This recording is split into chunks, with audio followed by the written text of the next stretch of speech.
श्री शिवाय नमस्तुभ्यम दोस्तों, हर हर महादेव। स्वागत है आपका हमारे YouTube चैनल शिव और शक्ति में। हे प्रिय भक्तों, आज की कथा में आपका दिल से स्वागत है। आपका दिन शुभ और मंगलमय हो। भगवान शिव और शिवा का आशीर्वाद आप सभी भक्तों पर सदा सर्वदा बना रहे।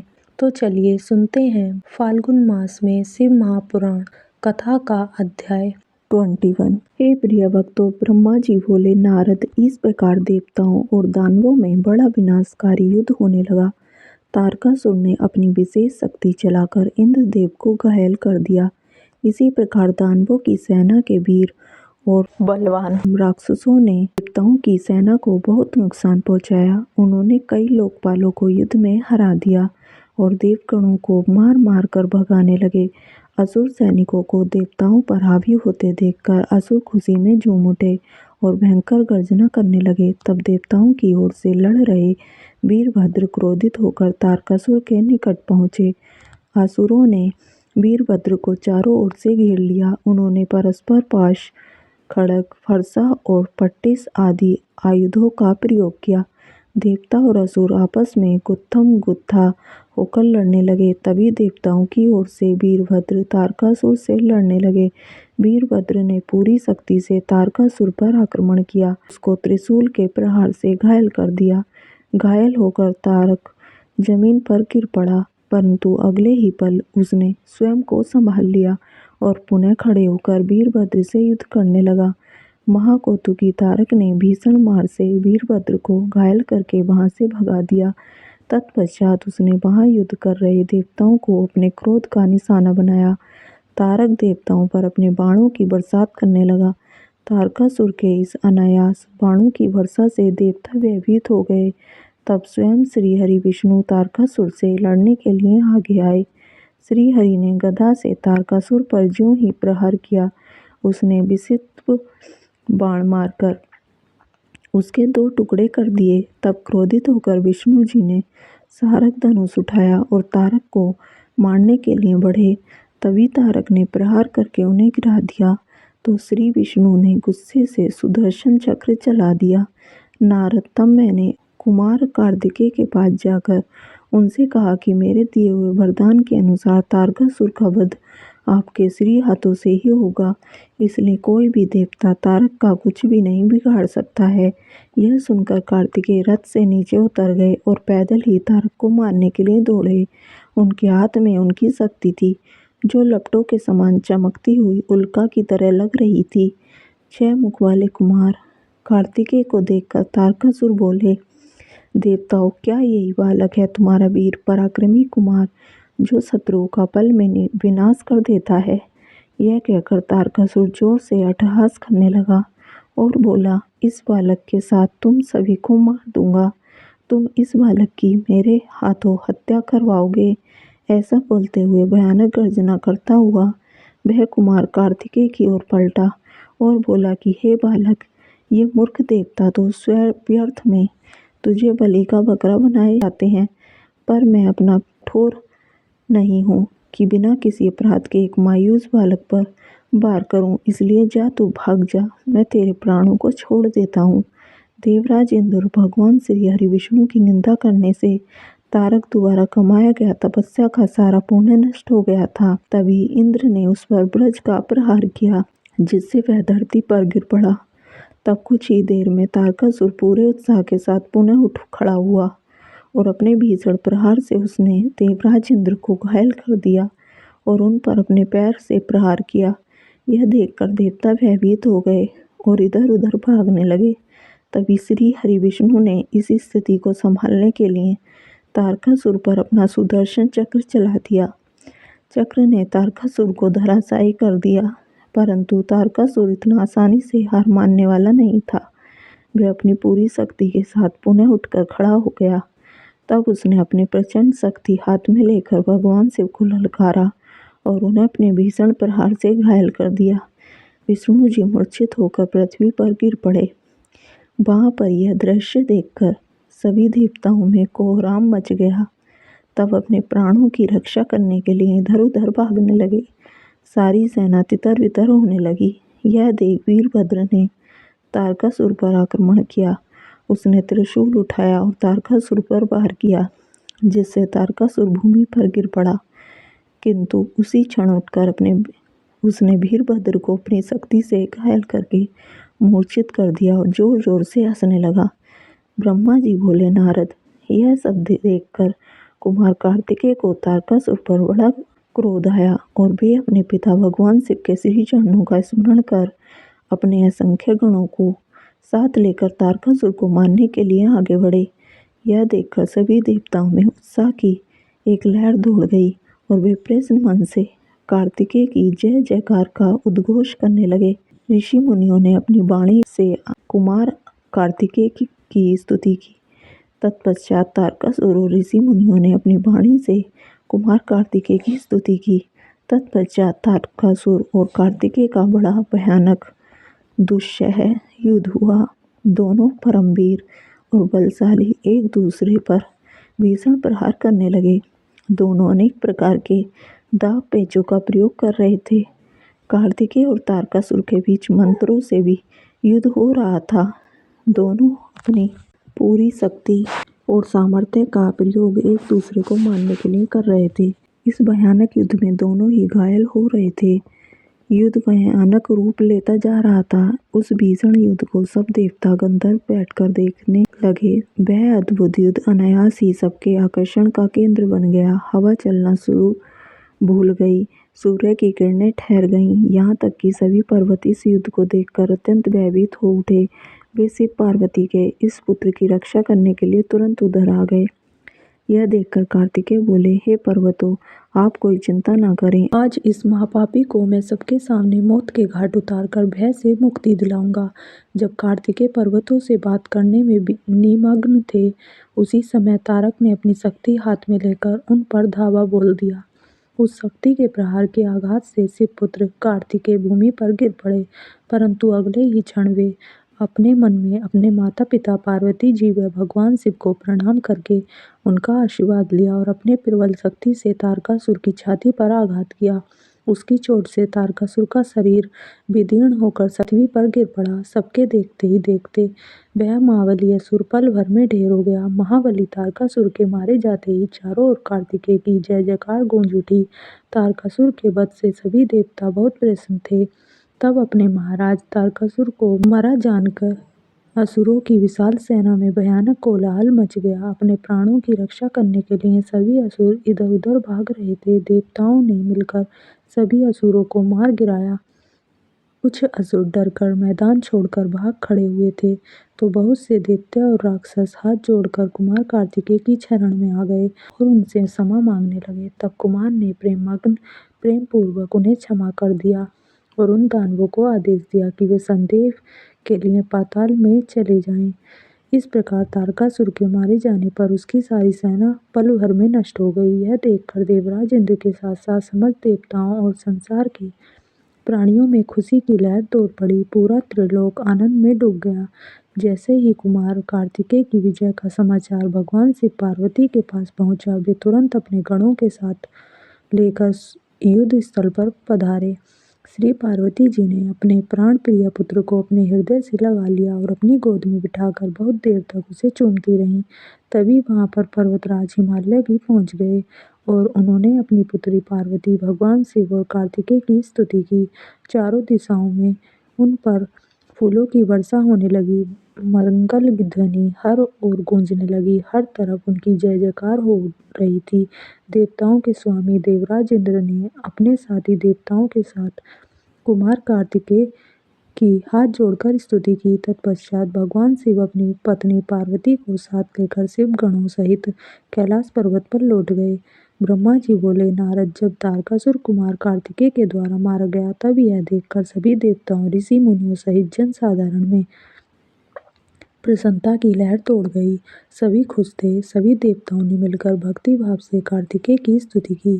तभी क्रौंच नामक एक पर्वत दुखी होकर कार्तिकेय के पास आया। वह क्रौंच बाणासुर नामक दैत्य द्वारा सताया गया था। वह कुमार के सामने हाथ जोड़कर खड़ा हो गया और भक्ति भाव से स्वामी कार्तिकेय की स्तुति करने लगा। तत्पश्चात बोला, हे प्रभु, बाणासुर मुझे बहुत कष्ट दे रहा है, आप उससे मेरी रक्षा कीजिए। तब कार्तिकेय ने पर्वतराज क्रौंच की स्तुति से प्रसन्न होकर क्रौंच को सांत्वना दी। जब पर्वतराज क्रौंच शांत हो गए तब कुमार कार्तिकेय ने उन्हें उनके दुखों और कष्टों में छुटकारा दिलाने हेतु भगवान शिव का स्मरण करके वहीं से अपनी अद्भुत शक्ति का परिचय देते हुए एक अनोखी शक्ति छोड़ी। इस शक्ति का प्रयोग कुमार कार्तिकेय ने उस दुष्ट राक्षस बाणासुर पर किया था। तब वह शक्ति दैत्यराज बाणासुर को भस्म करके शीघ्र ही कार्तिकेय के पास वापस लौट आई। यह शक्ति जब उनके पास वापस पहुंच गई तो वे क्रौंच से बोले, हे पर्वतराज क्रौंच, अब आपको बाणासुर नामक दैत्य से डरने की कोई आवश्यकता नहीं है। मैंने बाणासुर को मारकर तुम्हारी इस परेशानी को सदा के लिए हल कर दिया है। अतः अब तुम अपने भय को छोड़कर हमेशा के लिए निर्भय हो जाओ। अब तुम प्रसन्नतापूर्वक अपने घर की ओर प्रस्थान करो। बाणासुर के भय से मुक्ति का समाचार पाकर पर्वतराज क्रौंच बहुत प्रसन्न हुए और उसने भक्तिभाव से कार्तिकेय की स्तुति की। तत्पश्चात वह उनसे विदा लेकर अपने गृह स्थान की ओर चल दिए। वहां पहुंचकर क्रौंच ने अपने स्वामी कार्तिकेय की प्रसन्नता के लिए भगवान शिव के 3 शिवलिंगों की स्थापना की। प्रतिज्ञेश्वर, कपालेश्वर और कुमारेश्वर नामक ये 3 शिवलिंग विश्व विख्यात हैं और लोगों की आस्था और भक्ति का जीता जागता उदाहरण है। ये शिवलिंग सिद्धिदायक हैं और 16 महान ज्योतिर्लिंगों में सम्मिलित हैं। पर्वतराज क्रौंच के अपने स्थान पर वापस लौट जाने के उपरांत देवताओं के गुरु बृहस्पति ने कुमार कार्तिकेय से कहा कि कुमार, देवताओं द्वारा आपको शिव पार्वती की आज्ञा से यहाँ महाबली तारकासुर का वध करने के लिए लाया गया था। इस अभिष्ट कार्य की पूर्ति हो चुकी है, अतः अब आपको कैलाश पर्वत पर लौट जाना चाहिए। गुरु बृहस्पति की बात अभी पूरी भी नहीं हुई थी कि तभी प्रलंबासुर नामक दैत्य ने बहुत उपद्रव मचाना शुरू कर दिया और लोगों को कष्ट देना आरंभ कर दिया। तब शेष जी के पुत्र कुमुद दुखी अवस्था में कुमार कार्तिकेय के पास आए। वहां आकर कुमुद ने कार्तिकेय की स्तुति की और कहा, हे प्रभु, मैं आपकी शरण में आया हूँ। हे गिरजापुत्र, मुझे प्रलंबासुर की प्रताड़ना से मुक्ति दिलाइए। तब कुमार कार्तिकेय ने प्रसन्नतापूर्वक कुमुद को प्रलंबासुर द्वारा दिए गए कष्टों से मुक्ति दिलाते हुए अपनी शक्ति द्वारा उसका भी संहार कर दिया। प्रलंबासुर को उसके साथियों सहित मारा जानकर उसके शेष पुत्र कुमुद ने कार्तिकेय की बहुत स्तुति की और अपने निवास स्थान पाताल को चला गया। ब्रह्मा जी बोले, हे नारद, इस प्रकार जब कार्तिकेय द्वारा दैत्यराज बाणासुर और प्रलंबासुर को वो भस्म कर दिया गया तब सभी देवताओं ने सहर्ष कुमार कार्तिकेय का स्तवन किया। देवता बोले, हे देव, हम राक्षस राज तारक का वध करने वाले आपको नमस्कार करते हैं। हे शंकर नंदन, हे गिरजापुत्र, आपने बाणासुर और प्रलंबासुर नामक राक्षसों को मारकर इस त्रिलोक के संकटों को दूर किया है। आपकी भक्ति पवित्र है तथा आपका स्वरूप विघ्नों का नाश कर अभय प्रदान करने वाला है। हम सब स्वच्छ मन से आपकी स्तुति करते हैं। आप हमारी इस स्तुति को स्वीकार करें। कुमार, हम आशा करते हैं कि आप इसी प्रकार सदैव हमारे कष्टों और संकटों को दूर करने में हमारी सहायता करेंगे। देवताओं द्वारा की गई इस अनन्य स्तुति को सुनकर कुमार कार्तिकेय का हृदय प्रसन्नता से खिल उठा। उन्होंने सभी देवताओं को सहर्ष उत्तम वरदान प्रदान किए तथा भविष्य में सदैव सहायता करने का उन्हें वचन दिया। पर्वतों द्वारा की गई स्तुति से प्रसन्न होकर कार्तिकेय बोले, हे भूधरो, आप सदा से उत्तम और श्रेष्ठ हैं। आज से आप सभी साधु संतों और तपस्या में लीन रहने वाले साधकों द्वारा पूजनीय होंगे। पर्वतों में श्रेष्ठ मेरे नाना हिमालय इन ज्ञानियों और तपस्वियों के लिए फलदाता सिद्ध होंगे। श्री हरि विष्णु बोले, हे कुमार, महाबली तारक का वध करके आपने इस चराचर जगत को सुखी कर दिया है। अब आप अपना पुत्र होने का कर्तव्य भी निभाएं। अब आपको अपने माता पिता भगवान शिव और पार्वती की प्रसन्नता के लिए उनके पास कैलाश पर्वत पर जाना चाहिए। तत्पश्चात कुमार सभी देवताओं के साथ दिव्य विमान में बैठकर अपने माता पिता के पास कैलाश पर्वत की ओर चल दिए। वे सब आनंद ध्वनि करते हुए भगवान शिव के पास पहुंचे। विष्णु जी सहित सभी देवताओं ने त्रिलोकीनाथ भगवान शिव को प्रणाम करके उनकी स्तुति की। कुमार कार्तिकेय ने भी अपने माता पिता को सेवा भाव से प्रणाम किया। भगवान शिव ने प्रसन्नता से अपने पुत्र का मुंह चूम लिया और बहुत स्नेह किया। देवी पार्वती ने कुमार को अपनी गोद में बिठाकर खूब चूमा। यह देखकर सभी देवता आनंद में मग्न होकर शिव, पार्वती और कार्तिकेय की जय जयकार करने लगे। तत्पश्चात सभी देवताओं सहित श्री हरि, विष्णु और मैंने देवाधिदेव शिव जी से जाने की आज्ञा मांगी और अपने अपने लोक को चले गए। तब भगवान शिव अपनी प्राण प्रिया देवी पार्वती और पुत्र कार्तिकेय के साथ आनंद पूर्वक कैलाश पर निवास करने लगे। सूत जी कहते हैं, कुमार कार्तिकेय के उत्तम चरित्र को सुनकर नारद जी बहुत प्रसन्न और प्रसन्नता पूर्वक ब्रह्मा जी से बोले, हे विधाता, आप ज्ञान के अथाह सागर हैं तथा करुणा निधान भगवान शिव के विषय में सब कुछ जानते हैं। आपने शिव पुत्र स्वामी कार्तिकेय के अमृतमय चरित्र को सुनाकर मुझ पर बड़ी कृपा की है। भगवान, अब मैं विघ्न विनाशक श्री गणेश के विषय में जानना चाहता हूँ।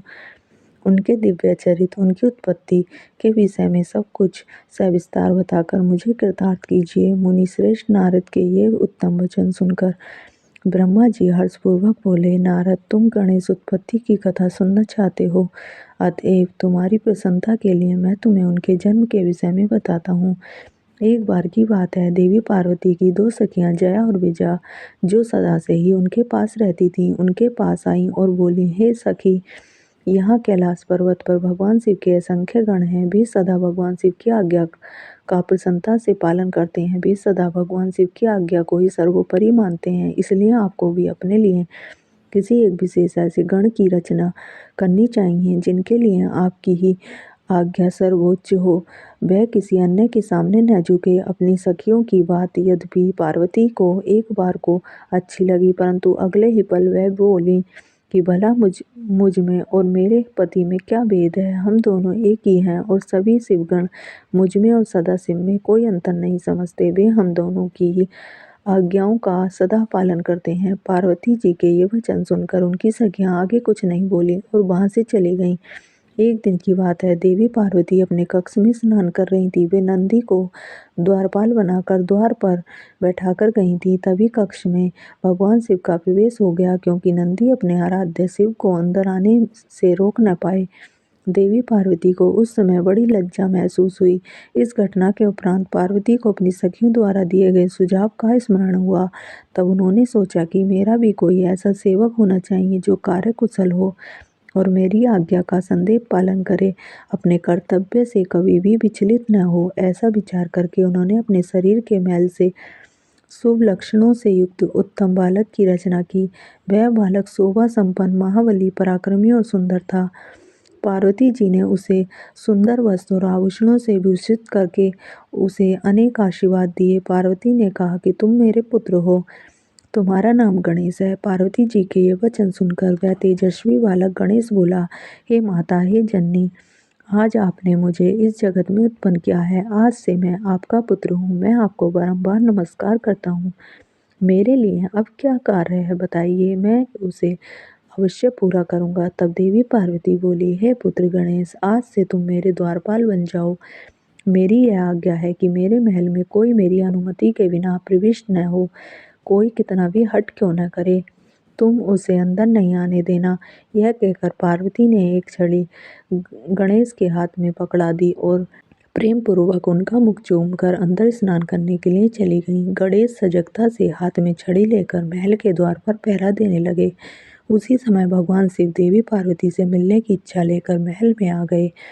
जब वे द्वार पर पहुंचे तो गणेश ने उनसे कहा, हे देव, इस समय मेरी माता अंदर स्नान कर रही हैं, अतः आप यहाँ से चले जाएं तथा बाद में आएं। यह कहकर उन्होंने भगवान शिव के सामने छड़ी अड़ा दी। क्योंकि गणेश जी ने भगवान शिव को पहले कभी नहीं देखा था, इसलिए उन्हें वे नहीं पहचान सके। यह देखकर भगवान शिव को क्रोध आ गया और बोले, ओह मूर्ख, तू मुझको अंदर जाने से रोक रहा है। तू नहीं जानता कि मैं कौन हूँ। मैं शिव हूँ। मैं ही पार्वती का पति हूँ और अपने ही घर में जा रहा हूँ। यह कहकर जैसे ही भगवान शिव आगे बढ़े, गणेश जी ने उन पर छड़ी से प्रहार कर दिया। यह देखकर भगवान शिव को क्रोध आ गया। उन्होंने अपने गणों को गणेश को वहां से हटाने की आज्ञा दी और स्वयं बाहर खड़े हो गए। ब्रह्मा जी बोले, नारद, शिवगण अपने प्रभु भगवान शिव की आज्ञा पाकर द्वार पर पहुंचे और द्वारपाल बने। श्री गणेश को वहां से हट जाने के लिए कहा, परंतु जब गणेश ने हटने से साफ इनकार कर दिया और शिव गणों को डांटा फटकारा तो वे गणेश से लड़ने लगे और बोले, ओ मूर्ख बालक, अगर तू अपने प्राणों की रक्षा करना चाहता है तो अभी और इसी वक्त महल के द्वार को छोड़कर यहाँ से चला जा, अन्यथा दंड पाने के लिए तैयार हो जा। यह देखकर गणेश को क्रोध आ गया और वे कठोरतापूर्वक शिव गणों से बोले कि तुम इसी समय यहाँ से दूर चले जाना, वरना मेरे क्रोध को भुगतने के लिए तैयार हो जाओ। गणेश की बातें सुनकर शिवगण हंसने लगे। फिर द्वारपाल श्री गणेश को डांटते हुए बोले, मूर्ख, हम भगवान शिव के गण हैं और उनकी आज्ञा से ही तुम्हें यहाँ से हटने के लिए कह रहे हैं। अब तक तुम्हें बालक समझकर हम छोड़ रहे थे, परंतु तुम तो बहुत ही हठी बालक हो जो मानने को बिल्कुल भी तैयार नहीं हो। अभी भी कहते हैं कि शीघ्र ही यहाँ से हट जाओ, अन्यथा मार दिए जाओगे। शिवगणों के इन वाक्यों को सुनकर गणेश जी अत्यंत क्रोधित हो गए। उन्होंने शिवगणों को डांटा और धमकाकर वहां से भगा दिया। उनके इस प्रकार डांटने से शिवगण भयभीत होकर वहां से भागकर भगवान शिव के पास वापस आ गए। वहां जाकर उन शिवगणों ने अपने स्वामी भगवान शिव को जाकर सारी बातें बता दी। यह सुनकर भगवान शिव ने क्रोधित होकर श्री गणेश को द्वार से हटने का आदेश अपने गणों को दिया। शिवगण पुनः द्वार पर पहुंचे और गणेश को हटने के लिए कहने लगे, परंतु गणेश ने वहां से हटने से साफ इनकार कर दिया। गणेश निर्भय होकर इन गणों से बोले कि मैं पार्वती का पुत्र हूँ और तुम भगवान शिव के गण हो। हम दोनों ही अपनी अपनी जगह अपने अपने कर्तव्य का पालन कर रहे हैं। तुम शिव जी की आज्ञा पाकर मुझे द्वार से हटाना चाहते हो, परंतु मैं अपनी माता की आज्ञा मानते हुए उनकी बिना आज्ञा प्राप्त किए किसी को इस द्वार से प्रवेश करने की आज्ञा नहीं दे सकता। अतः मुझसे बार बार द्वार से हटने के लिए न कहो और जाकर अपने आराध्य स्वामी को इसकी सूचना दे दो। तब शिवगण भगवान शिव के पास गए और उन्हें सब बातों से अवगत करा दिया। भगवान शिव तो महान लीलाधारी हैं, उनकी बातों को समझ पाना अत्यंत कठिन है। यह सुनकर उन्होंने अपने गणों से कहा कि वह छोटा सा बालक अकेला तुम्हें डरा रहा है और तुम इतनी अधिक संख्या में होकर भी उससे डर रहे हो। जाओ, जाकर उससे युद्ध करो और उसे बंदी बनाकर द्वार के सामने से हटाकर ही मेरे सामने आना। ब्रह्मा जी बोले, नारद, जब भगवान शिव ने इस प्रकार अपने गणों को आज्ञा दी कि वे द्वार पर खड़े उस गण को किसी भी प्रकार से हटा दे, तब शिव गण निर्भय होकर पुनः महल के द्वार पर आ खड़े हुए। उन्हें देखकर गणेश जी हंसने लगे और बोले कि तुम फिर से आ गए। तुम्हें मैंने अभी समझाया था कि यहाँ से हटने वाला नहीं हूँ। मेरी माता पार्वती ने मुझे इसलिए ही उत्पन्न किया है ताकि मैं उनकी हर आज्ञा का पालन कर सकूं। मेरे लिए उनकी आज्ञा ही सर्वश्रेष्ठ है, उनकी अवज्ञा मेरी बस में नहीं है। तुम ऐसे ही बार बार मुझे परेशान करने के लिए यहाँ आ रहे हो। तब शिवगण बोले, अरे मूर्ख, अब की बार हम तुमसे विनम्रता से कहने नहीं आए हैं, क्योंकि लातों के भूत बातों से नहीं मानते। अब हम तुम्हें तुम्हारी धूर्तता के लिए दंड देने आए हैं। यह कहकर सभी शिवगण, जो कि विभिन्न प्रकार के आयुधों से विभूषित थे, गणेश पर टूट पड़े। गणेश और शिवगणों में बहुत भयानक युद्ध होने लगा, परंतु गणेश के साहस और पराक्रम को देखकर सभी शिवगणों के होश उड़ गए। शिवजी का कोई भी गण गणेश को परास्त नहीं कर सका। गणेश ने अकेले ही अनेकों शिवगणों को मार मार कर घायल कर दिया और वहां से भागने को विवश कर दिया। तत्पश्चात पुनः महल के द्वार पर डटकर खड़े हो गए। तब सब शिवगण घायल अवस्था में शिवजी के पास पहुँचे और उन्हें सारी बातें कह सुनाई। हे नारद, तभी मैं और श्री हरि भी भगवान शिव के दर्शनों के लिए कैलाश पर पहुँचे। वहाँ हमने भगवान शिव को इस प्रकार चिंतित देखकर उनकी परेशानी का कारण पूछा। तब शिवजी ने कहा, हे विधाता, हे विष्णु, मेरे महल के द्वार पर एक बालक हाथ में छड़ी लेकर खड़ा है और वह मुझे महल के भीतर नहीं जाने दे रहा है, अतः मैं यहाँ खड़ा हूँ। उसने मेरे गणों को भी पीट कर वहाँ से भगा दिया। ब्रह्मा जी, आप जाकर उस बालक को समझाएं। तब मैं भगवान शिव की आज्ञा से गणेश को समझाने के लिए गया। मुझे वहाँ आया देखकर गणेश जी का क्रोध और बढ़ गया और मुझे मारने के लिए दौड़े। उन्होंने मेरी दाढ़ी मूछें नोच डाली और मेरे साथ गए गणों को प्रताड़ित करने लगे। यह देखकर मैं वहाँ से लौट आया। भगवान शिव को मैंने सारी घटना बता दी। यह सुनकर उन्हें बहुत क्रोध आया। तब शिव जी ने इंद्र सहित सभी देवताओं, भूतों, प्रेतों को गणेश जी को द्वार से हटाने के लिए भेजा, परंतु यह सब व्यर्थ हो गया। गणेश ने सबको पीट पीट कर वहाँ से भगा दिया। उस छोटे से बालक ने देवताओं की विशाल सेना के छक्के छुड़ाकर रख दिए। जब इस बात की सूचना महादेव जी को मिली तो वे बहुत क्रोधित हुए और स्वयं ही गणेश को दंडित करने के लिए चल दिए। ब्रह्मा जी बोले, हे मुनि श्रेष्ठ नारद, इस प्रकार जब सभी शिवगण, देवता और भूत प्रेत उस बालक द्वारा परास्त हो गए तो स्वयं भगवान शिव उस बालक को दंड देने के लिए चल दिए। वहाँ गणेश ने अपनी माता के चरणों का स्मरण करके भगवान शिव से युद्ध करना आरंभ किया। एक छोटे से बालक को इस प्रकार निर्भयतापूर्वक युद्ध करते देखकर भगवान शिव आश्चर्यचकित रह गए। इतना वीर पराक्रमी और साहसी बालक देखकर शिवजी को एक पल अच्छा लगा, परंतु तभी अगले पल उन्हें उस बालक की धृष्टता का स्मरण हो गया। उस बालक ने उनके प्रिय भक्तों और गणों सहित देवराज इंद्र व मुझे भी प्रताड़ित किया था। भगवान शिव क्रोध के वशीभूत होकर गणेश से युद्ध करने लगे। उन्होंने अपने हाथ में धनुष उठा लिया। भगवान शिव को इस प्रकार अपने निकट आते देखकर गणेश ने अपनी माता पार्वती का स्मरण करके भगवान शिव पर अपनी शक्ति से प्रहार किया। गणेश के प्रहार से शिवजी के हाथ का धनुष टूटकर गिर गया। तब उन्होंने पिनाक उठा लिया, परंतु गणेश ने उसे भी गिरा दिया। यह देखकर शिवजी का क्रोध 7वें आसमान पर पहुंच गया। उन्होंने त्रिशूल उठा लिया।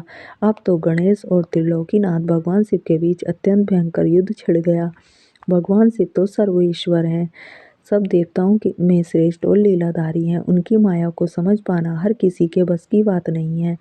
वे महान वीर और पराक्रमी हैं। उनकी शक्ति को ललकारना स्वयं अपनी मृत्यु को बुलावा देने जैसा है। परंतु गणेश भी यह न समझ सके। अपनी माता का आशीर्वाद पाकर गणेश ने अपने को अजय जानकर पूरे पराक्रम से युद्ध किया। दोनों में भीषण युद्ध चलता रहा। सभी देवताओं और शिवगणों के साथ मैं भी उनका वह युद्ध विस्मित होकर देखता रहा। जब गणेश किसी भी तरह से अपने हट के पीछे हटने को तैयार न थे तो भगवान शिव के क्रोध की सारी सीमाएं टूट गईं और उन्होंने अपने त्रिशूल से श्री गणेश का सिर काट दिया। नारद जी बोले, हे ब्रह्मा जी, जब भगवान शिव ने क्रोधित होकर देवी पार्वती के प्रिय पुत्र गणेश का सिर काट दिया तब फिर क्या हुआ? जब देवी पार्वती को गणेश की मृत्यु की सूचना मिली तो उन्होंने क्या किया?